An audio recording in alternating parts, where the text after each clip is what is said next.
લોકોને એવું હતું કે દુનિયા પૂરી થઈ ગઈ છે, આપણે ગયા. જય સ્વામિનારાયણ. રવિવારની સવારે રવિભાઈ ઉપલબ્ધ થઈ ગયા રવિભાઈની યુટ્યુબ ચેનલ પર. વિડીયોની શરૂઆત કરીએ એની પહેલા મારા પુસ્તકનું એક વાક્ય જોઈ લઈએ. સવારે ચાલવું અત્યંત લાભદાયી છે, પરંતુ જીવનમાં બધું ચલાવી લેવું એ એનાથી પણ વધારે લાભદાયી છે.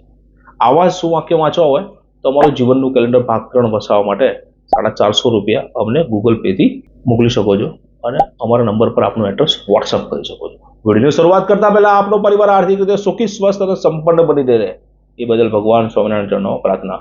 એક અદ્ભુત વિષય લઈને આજે આપણી સમક્ષ ઉપસ્થિત થયો છું. શેર માર્કેટમાં વોલેટિલિટી અને કરેક્શન્સ એ એક તક છે, એક ઓપોર્ચ્યુનિટી છે.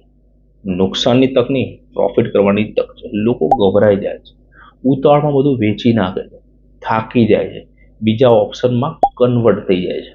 પોતાની જાત ઉપરથી ભરોસો ઉઠી જાય છે. જે વિચાર્યું હતું તે ના થયું તો પોતાના જ નિર્ણયોને ખોટા ઠેરવે છે. લેતી વખતે 20 એનાલિસિસ કર્યા પણ વેચતી વખતે તરત જ બટન દબાવી દે છે. ભાઈ ફરી વખત કહું છું, શેર બજારનો ગુજરાતી શબ્દ થાય છે ભાગીદારીનું બજાર. એમાં નફો પણ થઈ શકે, નુકસાન પણ થઈ શકે, પરંતુ જો તમે 10 વર્ષથી વધારે રહેશો તો 1% પણ ચાન્સ નથી નુકસાન થવાનો.